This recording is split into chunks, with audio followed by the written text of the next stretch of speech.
Now, a police officer has been shot dead and 2 others have been wounded by a suspected extremist on the Champs-Élysées in Paris. The suspect himself has also been killed. The incident happened just days before voters there go to the polls to elect a new president. Islamic State says that one of its fighters was responsible, but the French Prime Minister Bernard Cazeneuve has said nothing will stop Sunday's election from going ahead. Well, here with us now is Dr. Francoise Boucek, a political scientist and French academic at the School of Politics and International Relations. A very good morning to you. I mean, we can't really separate the two. The fact that this has happened so close to the election undeniably will have an impact on the results, won't it? The first round on Sunday. How do you think it will play out? Well, it has an immediate result because 3 of the candidates have stopped their campaign a day early. Jean-Luc Mélenchon is the only one who is going ahead because he claims that this is caving into the terrorists to actually stop campaigning. It will have very much of an impact on voters because internal security is a very preoccupying issue for France, and it has been in a state of emergency for many months already. It cannot help but help Marine Le Pen's message. Do you think it could affect turnout for the vote? We already know there's large voter apathy among the young in France. Would an incident like this dissuade people from going out and voting?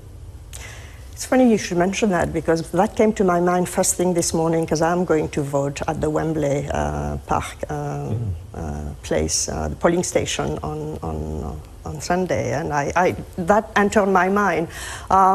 So I will still go ahead, but it's difficult to know really how individuals will react to that. You know, whether it will be a defiance, you know, or not.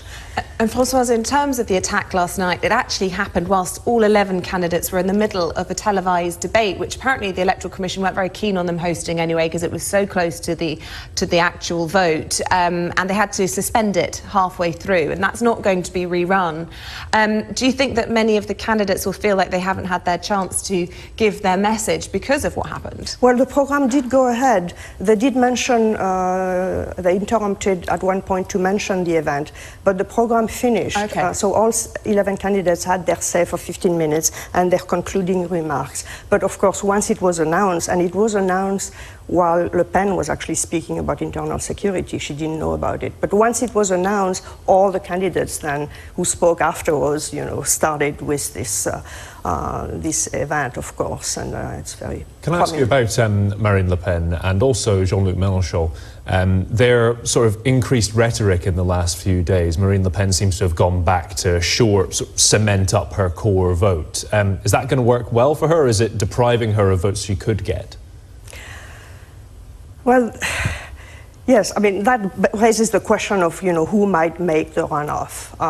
And Jean-Luc Mélenchon's rise in popularity over the last 2 weeks is now neck and neck at 19% of voting intention with Fillon. So that this scenario wasn't anticipated before. Could it possibly be 2 extreme candidates on the left and on the right, with very radical programs that are sure to send the markets into a panic? So she's adjusting her message to that possibility that she might face Mélenchon in the second round. But it's difficult to know, really. I mean, Macron is still at 25%, you know, and it's still the most likely outcome that it'll be Macron versus Le Pen, in my view. Which is in itself quite surprising, given all of the scandal which we thought was going to mortally wound him. Yes, and we cannot rule out Fillon, by the way. You know, he's maintained his core vote at 19%, and who knows on Sunday in the privacy of the polling booth whether people will think, oh, you know, better the devil we know than the devil we don't.